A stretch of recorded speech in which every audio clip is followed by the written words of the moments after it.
Hello and happiest of days to you folks. I hope you guys are having an absolutely amazingly awesome day today. So today on Friday I typically dedicate this to my top 10s of various things and that sort of a thing too. I start off with doing some things outside of what this channel typically would do, being reviews of fantasy, science fiction, and horror, things that you've read, older stuff. I did things like movies, right, and that sort of thing too, but I thought it would be nice for me to knock out some more things. So I did my top 10 authors for a few things, and then my top 10 novels, and recently, over the last 7 weeks, my top 10 short stories for you folks. Well, I thought I would do something a little different. Let's do my top 10 game books for you folks. And so game books are things that were heavily published back in the 80s and early 90s for you folks. It was a different form of genre storytelling media, and that sort of a thing. I was born in 76, right? So I was reading some of these things early on. The first game book I read, rather than a choose your own adventure book, which I read tons of too, was actually in 4th grade. It was Far on the Water by Joe Dever, the second novel in the Lone Wolf series. Now, I am defining a game book the following way. First of all, you must have a choice, just like a choose your own adventure book. And then you have to do some other stuff too. There will be one choose your own adventure exception here, just as a heads up, because everybody's expecting it. But typically a game book, that's the book side. But then the game side of things is that you're playing the book. You're fighting and keeping things, right? You're rolling stats, rolling dice to see if you can succeed, right? That sort of thing too. You're not just choosing a different narrative path, right? And that sort of a thing too. So that's what I kind of see. So I started reading, and Fire on the Water was the second book. I loved it lots. My dad liked it too, in 4th grade. And then I went and picked up Fire on the Water and picked up a bunch of other stuff too. And I read tons of game books when I was a kid, from the Con Wars series to tons of Lone Wolf stuff, as well as the World of Lone Wolf also set there too. And then I picked up things from the Dungeons and Dragons side of things, Doctor Who stuff that I was heavy into at the time too as a kid. Right, all stuff like it. I love it lots. And then I have gone back and read a bunch of them for the channel, including some stuff that's been read pretty recently and heavily and republished, right? And that sort of thing too. So you can definitely see a lot. I've probably at least read 100, right, by now, if not to 100. So that's great stuff. Love it lots. And so basically, what I would want to do today for you folks is knock them out. Now, other than one exception that I've already mentioned before, the vast majority are either the first novel in a series that sort of kicked off things very, very well, and a great thing, or the last one in a series that really sort of ended things in a great place. So that's typically what these are going to be, with just a couple exceptions. All right, let's start off with the first of those, and this is Ian Page's 1986 novel called War of the Wizards. For you folks, so this is the final one in the Grey Star the Wizard, set in the southern part of Magnamon in the Lone Wolf series campaign, right? So basically what's happening here is that Ian Page was this was a D&D world that Joe Dever created. And so basically, and then Ian Page went out, sort of put that on the map. He actually had a character called Grey Star the Wizard in the southern part, so where this is, and then Joe Dever went to him and said, hey, you want to write this as a story? I think he would be some great success, and so he did. Because this is a wizard side of things, you're having willpower, you're casting spells, right? It's great, love it lots, and this is the culmination. It's just such a strong ending to that series. Love it lots, and that's Ian Page's War of the Wizards. Now, number 9 is Echoes of Eternity by Jonathan Stark from 2024. Actually, Jonathan Stark and the next author hitting are actually very, very, they're big, huge fans of Lone Wolf, just like I was. All right, and that sort of thing. Actually, you have written a game book that was inspired by Lone Wolf. You can actually go for free and read a lot of his stuff online on projectaon.com too, just as a heads up, for free. But yeah, so basically the idea here was, Actually, he actually posts a podcast, if I remember correctly. But basically, the idea here in the Hunter's Trilogy, Echoes of Eternity, published last year, is that you have this character in Magma, and she is going to a bunch of different things. She's a different character than your traditional Kai or Wizard, right? She's got different skills, different things. I like her. And so basically, in the second book, which I almost thought about putting in here too, it's actually an open world, but where you have to keep going back in the second half of it.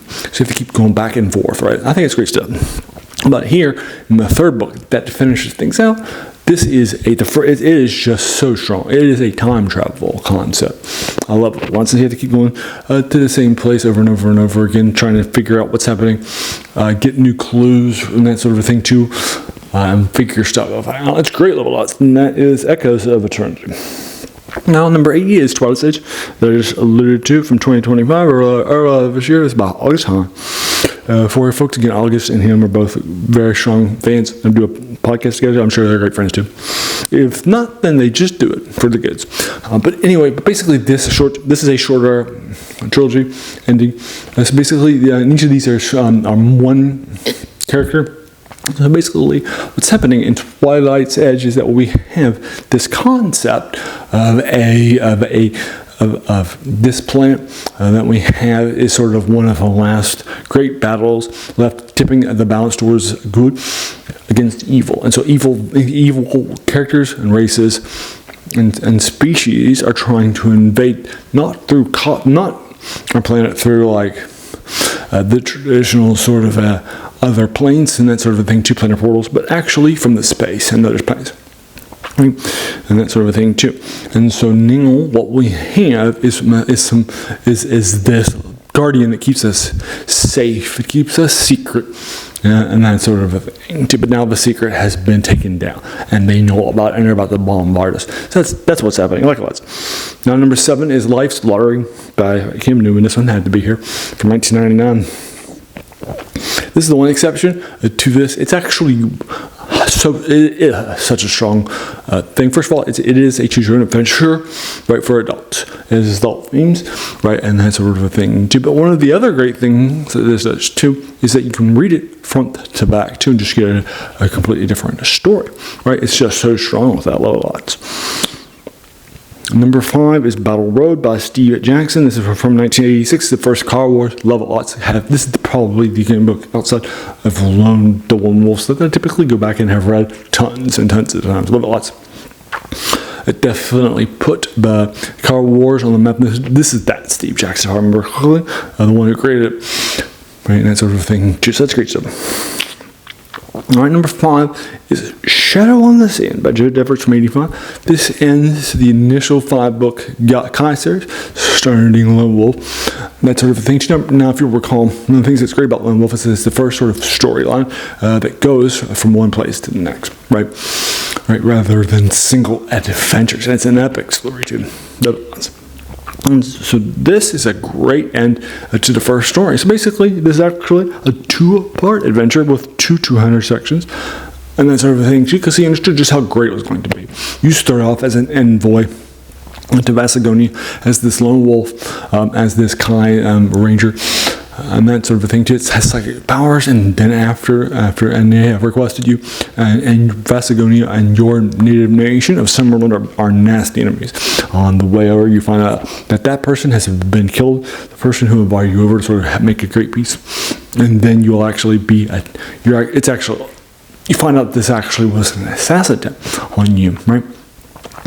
And so now you've got to figure out what's happening, and then about halfway through, you'll realize that back here in Vasagonia is the Book of the Magna Kai that will help you restart your lost Kai, because you are the last of the Kai.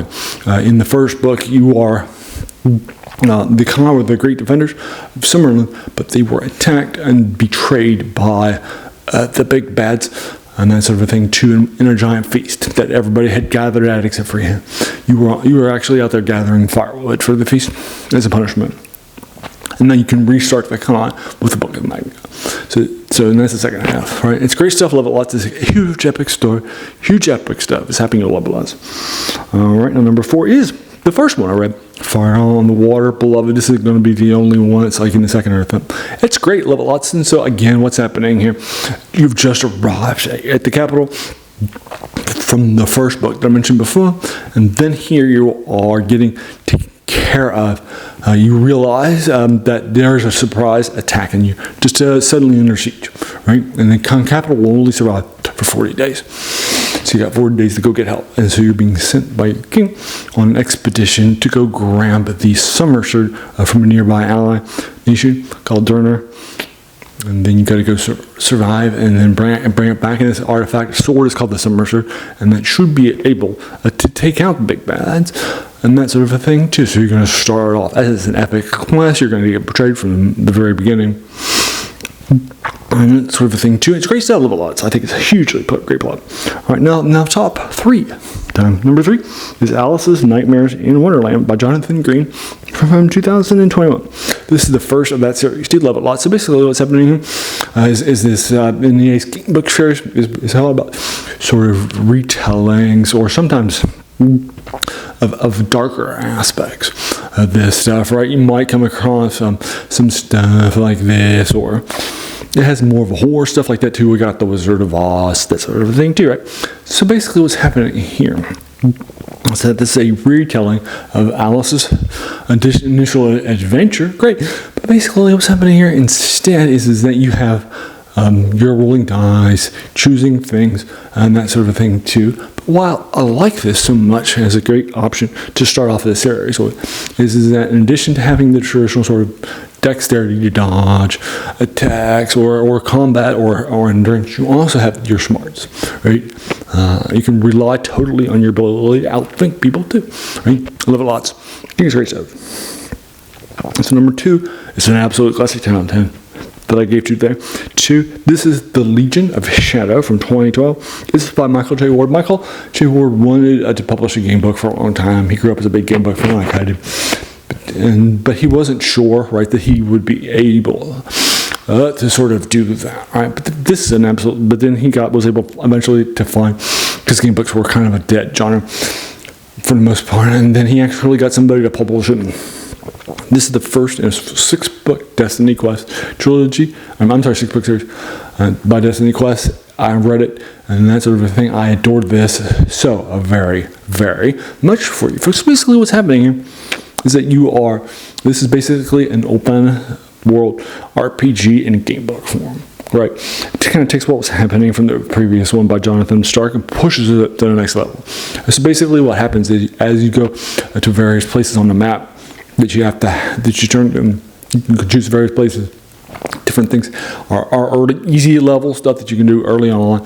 You'll fight things, and then as you get some stuff out there, you'll take damage, sure, but you can also get some stuff and get the goods and raise your stats, right? And then you can go to towns and talk to people and get quests, finish those quests, and that sort of a thing too. And I just thought that was just such a strong, good concept with the game book. Now it takes a while, right? Unlike many of these game books, right, you're gonna die fast, right?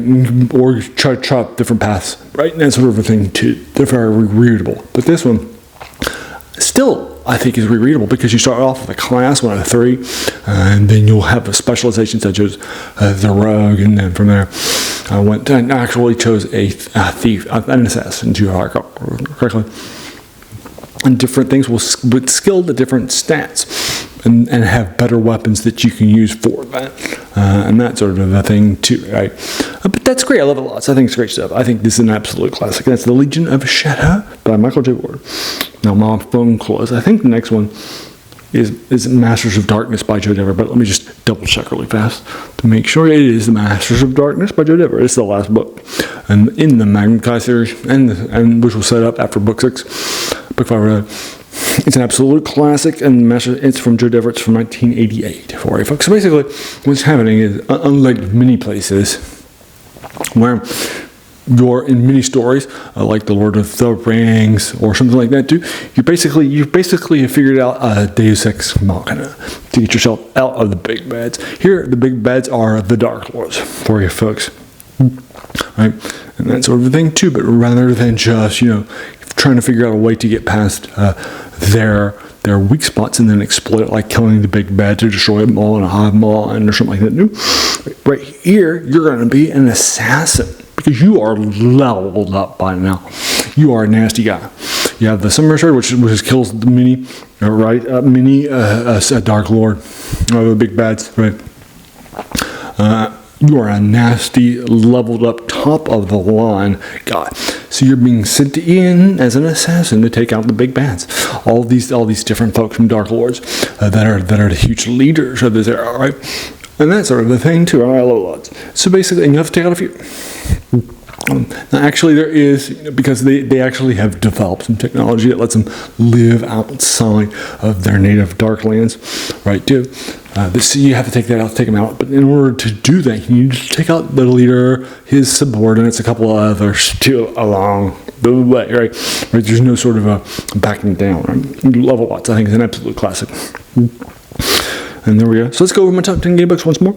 Number 10 was War of the Worlds by Ian Page. Number 9 is Echoes of Eternity by Jonathan Stark. Number 8 is Twilight's Edge by John Ottoson. Number 7 is Life's Lottery by Kim Newman. Number 6 is Battle Road by Steve Jackson. Number 5 is Shadow on the Sand by Joe Dever. Number 4 is Fire on the Water by Joe Dever. Number 3 is Alice's Nightmare in Wonderland by Jonathan Green. Number 2 is The Legion of Shadow by Michael J. Ward. And number 1 is The Masters of Darkness by Joe Dever. Right, all up and down the box for you folks.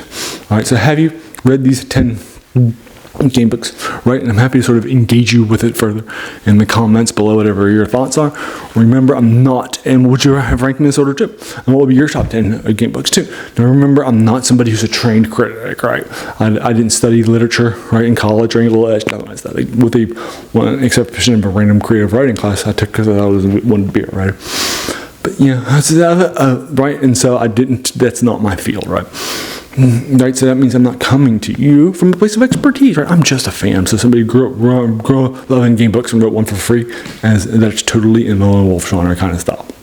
You can read a bunch of these for free too online, again on projectaeons.com. If you're interested in all the things by Joe Dever, as well as the first one's Ian Page's not things too. Alrighty, so I hope you enjoyed that lots, and all up and down the box. Now tomorrow I do reviews of Serial Saturday, where I do reviews of older movie and TV serials, so you can check that out for you folks. And then also and then tomorrow, I think I just did recently The Phantom Rider. I think that was last week. And that sort of a thing too, so you can check that out too. I think this one is King of the Forest Rangers, so you can check that out too. Also from 46, from it's considered by many to be one of the last great adventure pulp serials from 46. So check it out too. And then also you can check out my on Wednesday older video game reviews that I do too. I just posted my review of Planet Zoo from 2019. I've also been doing a lot of Planet Coaster 2 Tycoon. Let's Plays, as well as the DLC Sorcery Finds from a couple of weeks ago too. And then after that I'll be doing Jurassic World Evolution 2, just as a heads up. Also from that, and then on Monday do older reviews of older tabletop and RPGs or war games too. So you can check that stuff out. And that was big in this era too. Many of these are just game books of that, and are heavily influenced by that too. And then also I do 3 reviews a week of older things like this in the genres that we cover, like I mentioned before: fantasy, science fiction, and horror too, right? And so hopefully those things sound like your cup of tea or something, and then you'll engage with it. And if not, it's fine. I'm not going to lose it.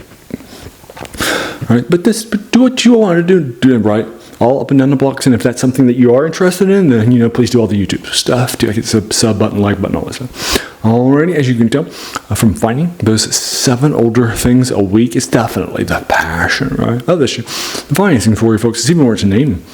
Comes from too. It's a quote by a French philosopher, Jacques Joubert, who says that the worst thing about them was that they kept us from reading the old stuff, right? And there's definitely some older stuff we might have forgotten about.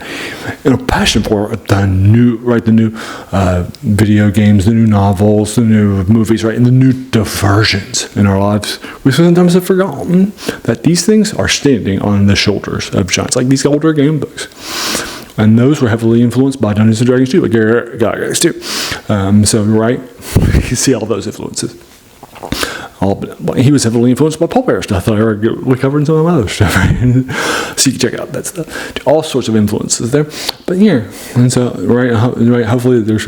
But again, in our passion for those things, right? Not the new stuff is bad, but you get the idea. All right. I want to thank you so very, very much for just taking some time out of your day and investing it, right? And watching my videos, because we all have so many things, right, that are happening in our lives, and we're pulled in so many different directions too, right? So the fact you spent this time with me, that's incredibly humbling, and I appreciate that so very, very much. So thanks again, and have an amazing day.